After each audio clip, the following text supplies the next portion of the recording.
Hi అండి, అందరూ ఎలా ఉన్నారు? నేనైతే చాలా బాగున్నాను. మీరందరూ కూడా ఆరోగ్యంగా ఆనందంగా ఉండాలని మనస్ఫూర్తిగా కోరుకుంటున్నాను. ఈరోజు వీడియో అయితే మా అత్తయ్య గారి ఆబ్దికం రోజు మా ఆడపడుచులతో కలిసి నేను చేసుకున్న పనులు, ఆ రోజు ఏమేం చేశాము అనేది మీతో షేర్ చేద్దాం అనుకుంటున్నాను. ఈ వీడియో మీకు నచ్చితే గనక లైక్ చేయండి, మన ఛానల్కి సబ్స్క్రైబ్ చేయండి.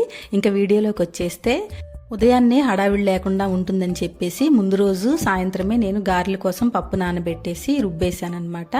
పెరుగు తోడు పెడదామని పాలు కూడా కాస్తున్నాను. ఇంకా బిర్యానీ కోసం ఈ బాస్మతి రైస్ కూడా తెప్పించి ఉంచాను. ఇవైతే చాలా బాగుంటున్నాయండి. 2 సంవత్సరాల పాత బియ్యం అనమాట. చేసుకుంటే చాలా బాగుంటుంది బిర్యానీ. మా వదిన గారెలు వేయటంలో ఎక్స్పర్ట్ అండి, అందుకే ఆ డ్యూటీ మా వదిన తీసుకుంది. తను వేస్తుంటే నేను తీసుకెళ్ళి అందరికీ ఇచ్చేస్తున్నాను. మినపప్పుని గ్రైండ్ చేసేటప్పుడే మనం అన్నం వండుకునే రైస్ ఉంటాయి కదండి, వాటిని క్లీన్ చేసుకుని 1 లేదా 2 స్పూన్లు వేసుకుని గ్రైండ్ చేసుకుంటే గారెలు క్రిస్పీగా వస్తాయని చెప్పి మా వదిన నాకు ఈ టిప్ చెప్పింది. నేను అలాగే చేశాను. చూసారు ఎంత పర్ఫెక్ట్గా వచ్చాయో, షేప్ కూడా ఎంత బాగా వేస్తుందో ఒకసారి అబ్జర్వ్ చేయండి. మీకు చెప్పలేదు కదా, అల్లం పచ్చిమిర్చి పేస్టు నేను నిన్న నైట్ కలపకుండా ఉదయాన్నే ఫ్రిడ్జ్లోంచి తీసి బయట పెట్టిన తర్వాత మిక్స్ చేశాను. మా చిన్నొదిన వంటలు బాగా చేస్తుందండి, అలాగే మా పెద్ద వదిన పూజలు బాగా చేస్తుందన్నమాట. అందుకని ఈ డ్యూటీ ఏమో ఈమె తీసుకుంది. ఇంకా బ్రేక్ఫాస్ట్ అయిపోయిన తర్వాత ఆడవాళ్ళు కలిస్తే ఏముంటాయి చెప్పండి, ముచ్చట్లు తప్ప. మా వదిన వాళ్ళు చీరలు తెచ్చుకున్నారు, వాటి గురించి డిస్కషన్ జరుగుతుంది. నాకు మా పెద్ద వదినకి లైట్ కలర్స్ ఇష్టం, మా చిన్నొదినకేమో డార్క్ కలర్స్ నచ్చుతాయి. అందుకని వాటి గురించి డిస్కషన్ జరుగుతుంది. మా వదిన వాళ్ళు అస్సలు ఖాళీగా కూర్చోరు, ఎప్పుడు ఏదో ఒక పని చేస్తూనే ఉంటారు. మా వదిన పూజ చేస్తుంటే నేను కావలసినవన్నీ ఇంకా అందించేస్తున్నాను. మా ఇంటికి ఎప్పుడు వచ్చినా సరే మా వదిన మా ఇంట్లో పూజ చేస్తుందండి. ఆడపిల్లలు పుట్టింట్లో మంచి కోరి దీపం పెట్టడం, పూజ చేయడం కంటే పాజిటివిటీ ఏముంటుందండి చెప్పండి. మా వదిన వాళ్ళు వస్తే నాకు రోజు ఎలా గడిచిందో కూడా తెలియదండి, ఇట్టే అయిపోతుంది. సందర్భం ఏదైనా కానీ, ఇప్పుడంటే మా అత్తయ్య గారు ఆబ్దికానికి వచ్చారు కానీ ఎప్పుడొచ్చినా సరే అందరూ ఒక దగ్గర సంవత్సరానికి ఒక్కసారైనా సరే కలుసుకుంటే ఎవరి పనులు వాళ్ళకు ఉంటాయి కదండి. అయినా సరే ఇలాంటి గ్యాదరింగ్స్ పెట్టుకోవటం వల్ల పిల్లలకు కూడా రిలేషన్స్ని ఎలా నిలబెట్టుకోవాలి అనేది ఒక అవగాహన ఉంటుంది. తర్వాత వాళ్ళు కూడా ఇలాంటివి ఫాలో అయ్యే ఛాన్స్ ఉంటుంది. మనం కొంచెం వాళ్ళకి నేర్పించినట్లుగా కూడా ఉంటుందన్నమాట. ఆడపిల్లలకి పుట్టింటితో ఒక ఎమోషనల్ బాండింగ్ ఉంటుంది కదండి. మనం ప్రేమగా పిలిచామనుకోండి, వాళ్ళు అంతే అభిమానంగా ప్రేమగా మన ఇంటికి వస్తారు. ఆ ఉన్న కాసేపు కూడా చాలా సందడిగా ఉంటుంది కదా. అందులో ఈసారి మా అత్తయ్య గారి సంవత్సరికానికి మా అబ్బాయి కూడా ఉన్నాడు. వాళ్ళ అత్తలతో చాలా బాగా టైం స్పెండ్ చేశాడు. ఇదిగోండి వాడి గురించే ఏదో చెప్పుకుని నవ్వుకుంటున్నాం మేము ముగ్గురం కూడా. మా అత్తయ్య గారు చనిపోయి 3 సంవత్సరాలు అయిందండి.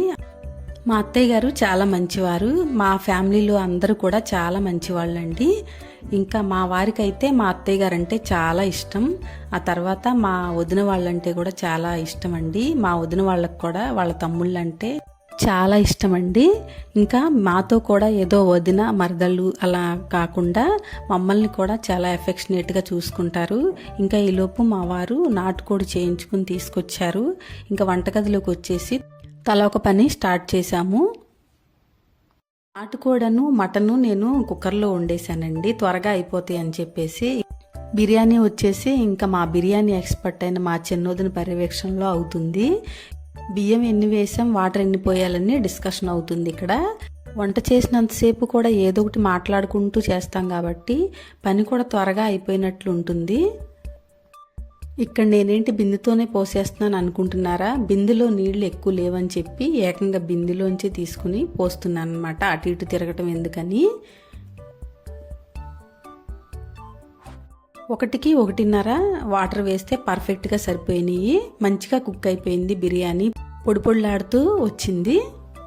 3 పొయ్యిల మీద 3 పెట్టేసి ఒకదాని తర్వాత ఒకటి వండేసుకుంటే వంట త్వరగానే అయిపోయిందండి. ఎంతో టైం పట్టలేదు. కుక్కర్లో పెట్టినవి విజిల్ పోయే వరకు వేరేవి చికెన్ ఇంకా బిర్యానీ కూడా వండటం ఫాస్ట్గానే అయిపోయింది. ఈ అంకుల్ వాళ్ళు మా అపార్ట్మెంట్లోనే ఉండేవాళ్ళండి, ఇప్పుడు ట్రాన్స్ఫర్ అయ్యి వెళ్ళిపోయారు. మా వారికి యాక్సిడెంట్ అయ్యి 3 మంత్స్ ఇంటి దగ్గరే ఉన్నారు కదా, అప్పుడు బాగా క్లోజ్ అయ్యారనమాట. అందుకని మా వారిని కలవటానికి వచ్చారు. ఈలోగా వంటలన్నీ అయిపోయిన తర్వాత ముందు అన్నీ ఒక ప్లేట్లోకి తీసేసి మా అత్తయ్య గారి ఫోటోకి ముందు పెట్టేశాము. మా అత్తయ్య గారికి చపాతీలు అంటే ఇష్టమని మా పెద్దదిన చేసి పెట్టింది. ఇదిగోండి బిర్యానీ రెడీ అయిపోయింది. ఇందులోనేమో నాటుకోడి పులుసు పెట్టేశాను.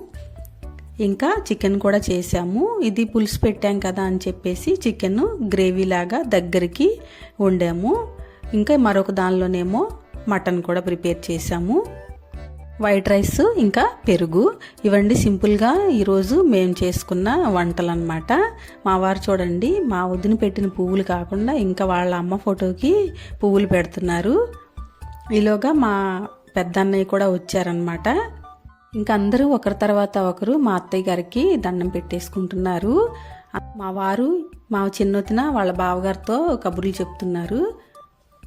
ముందు మా మామయ్య గారికి అన్నయ్యకి వీళ్ళందరికీ భోజనం పెట్టేసి ఆ తర్వాత ఆడవాళ్ళమంతా కలిసి తిన్నామన్నమాట. ఈలోగా మా చిన్నోదిన వాళ్ళ కోడలు రోహిత ఇంకా మనవడు హన్ను కూడా వచ్చారు. అందరం భోంచేసి సరదాగా సాయంత్రం వరకు కూర్చొని మాట్లాడుకున్నాము.